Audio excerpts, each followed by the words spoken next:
Hello! You are about to embark on the wonderful adventure of scuba diving. You will be given the means to enjoy Earth's last frontier, the underwater world. Before you begin your adventure, there are risks you must be aware of and understand. Be aware that water is not a human's natural environment. Anytime you enter the water to scuba dive, there is the risk of an accident that may include injury or even death. At first, you will need to listen to and learn from your instructor, who will teach you how to be a scuba diver. But the very essence of the course is to make you independent, so the responsibility for your well-being depends on you. Because your safety basically depends on your personal actions and how well you apply yourself and follow the rules, you will be required to sign a series of forms. It is very important that you read each form carefully, so you understand fully what you are signing and what rights you are relinquishing. Let's now watch an overview of the areas of risk in scuba diving. You will see that if you follow the safety rules discussed in your course, the risks are relatively small and controllable, and you can learn to be a responsible diver.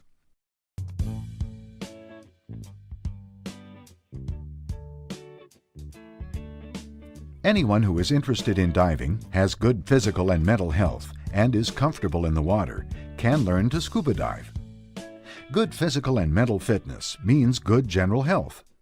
You do not need to be a super athlete, but you do need to be reasonably fit, as scuba diving puts stress on both your body and your mind.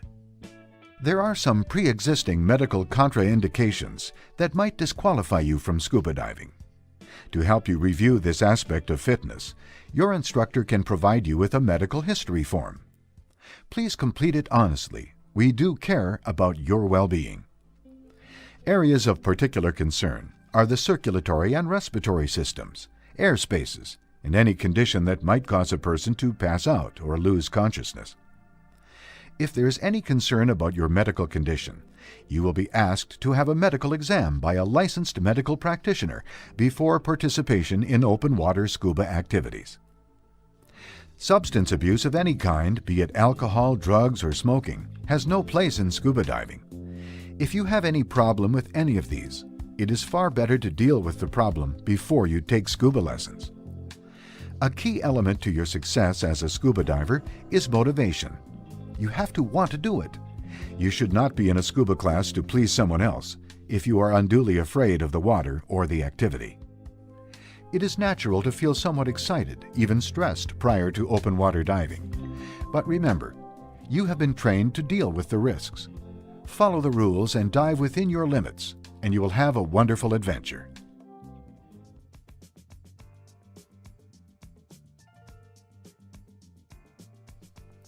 With good physical and mental fitness, you are now ready to proceed to the water aspects of scuba diving. To be a scuba diver, you need to be comfortable in the water and able to swim, but you do not need to be a great swimmer. You will be learning a whole new aquatic activity called scuba skills. There will always be some risk to scuba diving, but by being knowledgeable of that risk, you can reduce it.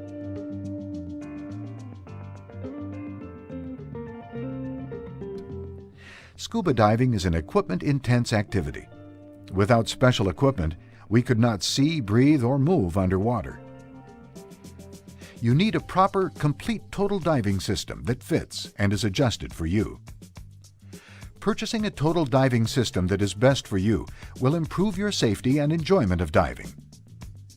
One last but important part of diving is learning to take proper care of your total diving system after every dive to prevent the risk of injury from equipment problems or failure.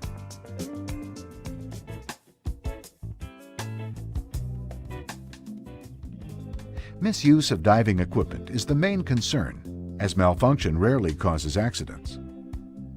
Manufacturers supply warning labels about proper use and care of equipment and the importance of proper training to prevent misuse.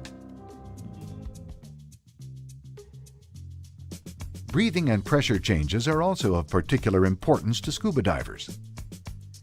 Because water weighs a great deal more than air, pressure increases rapidly as you go down and must be equalized. Your diving equipment and the skills you learn in class will prepare you to handle these pressure changes. Obviously, it is very important to have enough air to breathe underwater.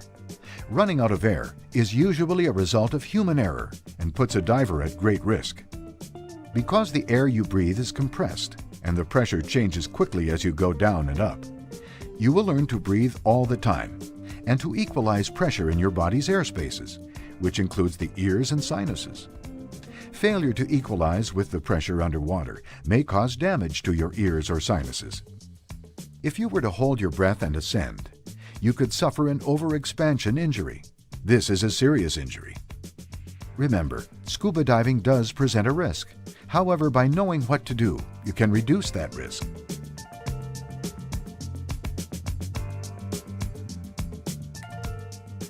Buoyancy control is a primary skill of scuba diving.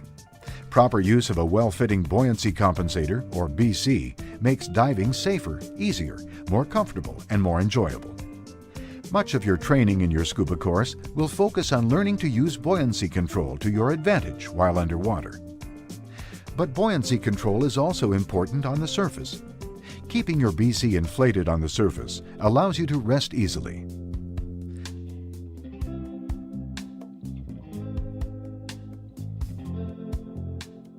Communicating with and maintaining contact with both your instructor and dive buddy adds to the enjoyment and safety of diving. This includes following instructions and the safe rules of diving, while keeping your instructor informed of your special needs and concerns. An equally important responsibility as a diver is to not leave your dive buddy during any diving activity.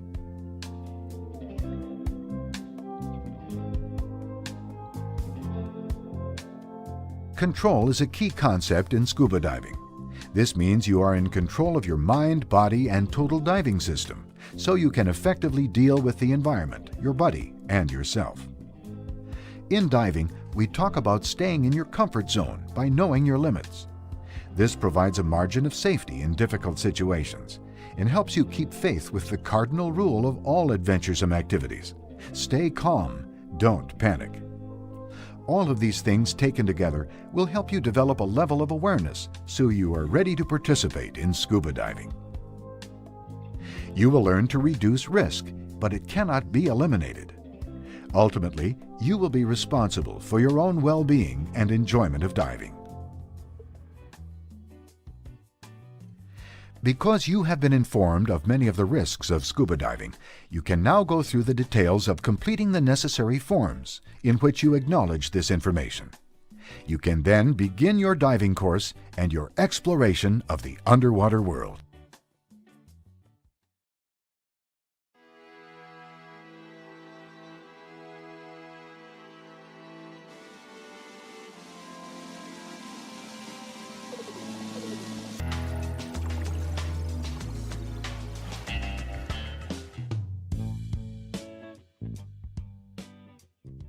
You have completed the first phase of your training and are now ready to continue. Since the nature of some open water skills requires the instructor to give direct attention to one student at a time, there will be moments when you're out of the instructor's vision. As always, it is your responsibility to maintain contact at all times. Also, the instructor can only judge you by your performance. It is your responsibility to say how you feel. Let the instructor know if you're cold, sick, overheated, or tired. You should not participate if you don't feel well, and you should never say you are satisfied with your performance if you aren't.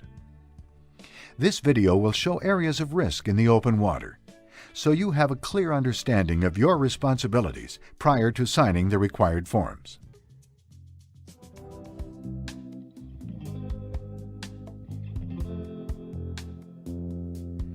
Breathing with scuba is best done in a slow, deep, relaxed manner.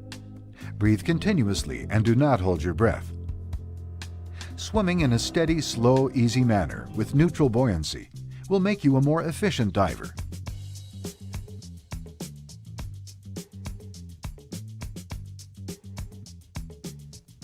Another major concern of scuba diving is the possibility of having an overexpansion injury while ascending. By relaxing and breathing as you control your buoyancy, you can perform a slow and easy ascent. You need to look up, Reach up and proceed with care as you approach the surface. Otherwise, you might hit something, such as a boat, on the way up. Once on the surface, make your presence known to boaters. Be aware that you can see boats better than they can see you. Your understanding, your equipment, and your skills all help reduce the risks of diving. But remember that injuries can still occur.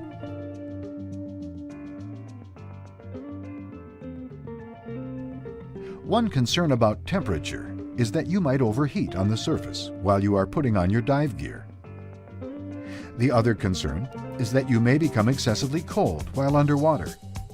Water takes away body heat 25 times faster than air.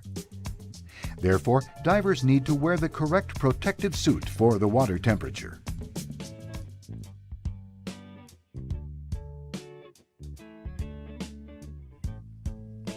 Decompression sickness is a problem that can occur even if you follow all the rules.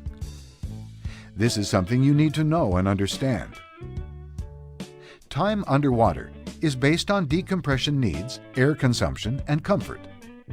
You need to plan your dive and monitor your air supply to avoid running out of air.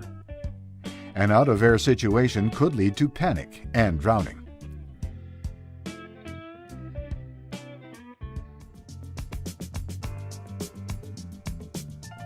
Extra care must be used as you enter or exit the water, so as not to hurt yourself or others. A rocky shoreline, surf, and currents all add up to risks of diving. Diving skills, along with a calm, relaxed approach, will help you deal with these environmental conditions. Entanglement is a problem that can be handled as long as you don't panic. Some aquatic life can be harmful, and care needs to be taken to avoid contact and to not provoke animals. The risk of diving-related injury is, of course, greater in the open water than in the swimming pool. But how you behave and relate to other divers is a key to lessening problems. You need to follow the instructions from diving leaders and follow the safe rules of diving. It is your responsibility to maintain both buddy and instructor contact during open water training dives. At the same time, only do those things to and with your buddy that you are comfortable with. You need to stay within your comfort zone. Keep your instructor informed of your needs, wishes, and concerns. The whole process of instruction will therefore go far better. Remember, the instructor only knows how you look, not how you feel. Stress is a normal and expected part of scuba diving. You need to control it to be able to solve problems while in the water. By developing a higher level of awareness of yourself, your buddy, your skills, your total diving system, and the environment, you will be a better and safer diver.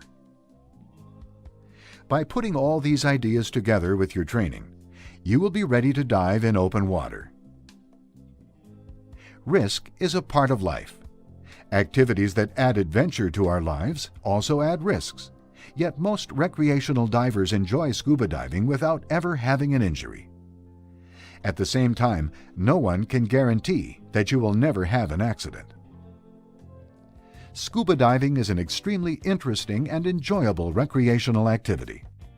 With the information provided here, your diving instruction, and a thinking approach to scuba diving, you can have exciting adventures with a known and controllable degree of risk. Now that you have been informed of the risks of scuba diving, you can go through the details of completing the necessary forms in which you acknowledge this information, so that you can proceed with your diving activities.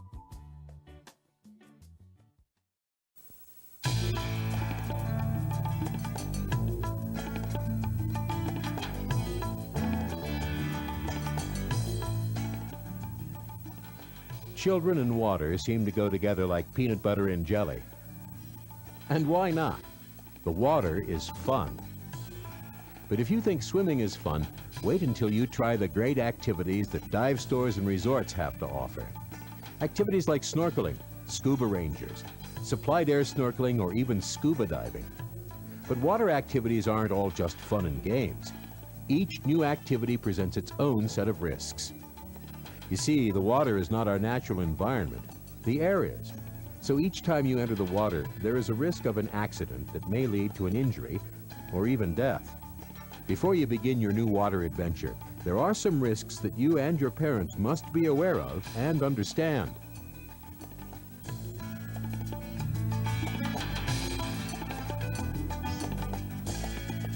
This video will help inform you and your parents of the risks and responsibilities involved with water activities, so you and your parent can make the choice about whether you will participate. The training agency, dive facility, and dive leader, which offer these activities, cannot make this decision. The training agency is responsible for providing quality educational materials, while the dive facility and leader are responsible for making sure each activity is supervised and is as safe as possible. The agency, facility, and dive leader are not trained to make decisions about the medical and mental fitness of children. That's the responsibility of you and your parents, and your doctor if necessary. Ranger D. Just like swimming, these water activities require good physical and mental fitness. That doesn't mean you have to be a super athlete, but it does mean you need to be strong and healthy. So if you or your parent are aware of any medical problems that you have, you should consult a doctor before participating in any water activities. And since these activities take place in the water, you need to know how to swim. You don't have to be a great swimmer, but you have to be comfortable in the water. So while you may be as excited as ever about getting involved with snorkeling or scuba diving, your parents must make the final decision about whether you are physically fit, mentally fit, and a good enough swimmer to participate. While snorkeling and scuba diving are all about fun, you also share some of the responsibilities to make sure you have fun and stay safe. Most importantly, you need to listen to your dive leader and follow the rules. Your dive leader is there to help you learn and have fun, so you should always follow directions. Communication is very difficult underwater.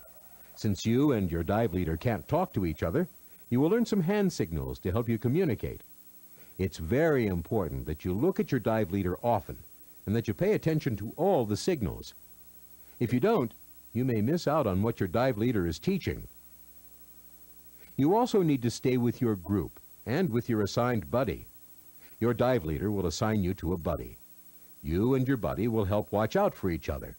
Plus, it's more fun to dive with a buddy. When you spend a lot of time in the water, you may start to feel cold, sick, tired, or hungry. It is your responsibility to let your dive leader know how you feel. Remember, your dive leader only knows how you look, not how you feel. If at any time you don't feel like continuing on with the activity, it's okay to stop or to take a break and rest. All water activities depend on some type of equipment to help you see, breathe, float, and move around in the water. Any misuse of your equipment can cause an accident, so you need to follow all rules and take good care of your equipment. If you are lucky enough to get to snorkel or scuba dive in the ocean, you need to remember that some of the plants and animals can sting or bite. The safest rule is to look, but not touch, and to never provoke or harm any marine life. While scuba diving and other water activities all have an element of risk, the instruction you receive will greatly minimize the risk. Each year, millions of people participate in snorkeling and scuba diving activities, and the number of accidents is extremely low. Remember, any activity that adds adventure to our lives also adds some risk. Although the risks can never be completely eliminated, if you take your responsibilities seriously by following the rules, listening to your dive leader, staying with your dive leader and buddy, letting your dive leader know if you're cold, tired, or sick, not abusing or misusing your equipment, staying away from marine life, then you'll certainly increase your chance for safety and a fun time. Now that you and your parents have been informed of the risks involved with water activities, there may be some specific questions about the activity you will be participating in. You and your parents should talk with your dive leader before signing the parental statement and starting the activity. You and your parents will have to decide on whether you will participate. But if the answer is yes, prepare yourself. The fun is about to begin.